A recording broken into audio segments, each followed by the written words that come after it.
ধামরায়ে Kalampur ভালুম bridge চরম ঝুঁকিপূর্ণ, বড় দুর্ঘটনার আশঙ্কা রয়েছে। জাহিদ খানের প্রতিবেদনে দেখুন বিস্তারিত।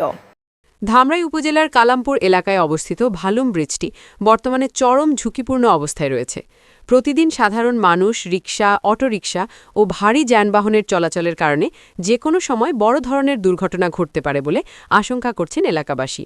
স্থানীয় সূত্রে জানা যায়, ভালুমের এই পুরনো ব্রিজটি দীর্ঘদিন ধরে জরাজীর্ণ অবস্থায় রয়েছে। ব্রিজের উপর দিয়ে প্রতিদিন রিকশা, অটোসহ ছোট যানবাহন চলাচলের পাশাপাশি ট্রাক ভর্তি ইট, মাটি ও অন্যান্য ভারী যানবাহন চলাচল করছে, যা ব্রিজটির ঝুঁকি আরও বাড়িয়ে তুলছে। বিশেষ করে সাধারণ মানুষের যাতায়াতের জন্য ব্রিজটি অত্যন্ত বিপজ্জনক হয়ে উঠেছে। যে কোনো সময় ব্রিজের কোনো অংশ ভেঙে পড়লে বড় ধরনের প্রাণহানির আশঙ্কা রয়েছে বলে জানান স্থানীয়রা। এলাকাবাসীর অভিযোগ, দীর্ঘদিন ধরে ব্রিজটির বেহাল অবস্থার কথা সংশ্লিষ্ট কর্তৃপক্ষকে জানানো হলেও সরকারের পক্ষ থেকে এখনও কার্যকর কোনো উদ্যোগ গ্রহণ করা হয়নি। দ্রুত সময়ের মধ্যে ব্রিজটি সংস্কার বা নতুন ব্রিজ নির্মাণ না করা হলে মারাত্মক দুর্ঘটনা ঘটতে পারে বলে আশঙ্কা করা হচ্ছে। এ বিষয়ে এলাকাবাসী ও সচেতন মহল দ্রুত ঝুঁকিপূর্ণ এই ভালুম ব্রিজটি পরিদর্শন করে প্রয়োজনীয় ব্যবস্থা গ্রহণের জন্য সংশ্লিষ্ট কর্তৃপক্ষের জরুরি হস্তক্ষেপ কামনা করেছেন।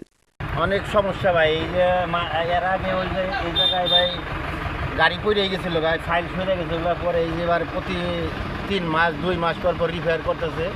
এখন ভাই কোনোভাবে এটা অনেক আশঙ্কাজনকভাবে আছি আমরা ভাই।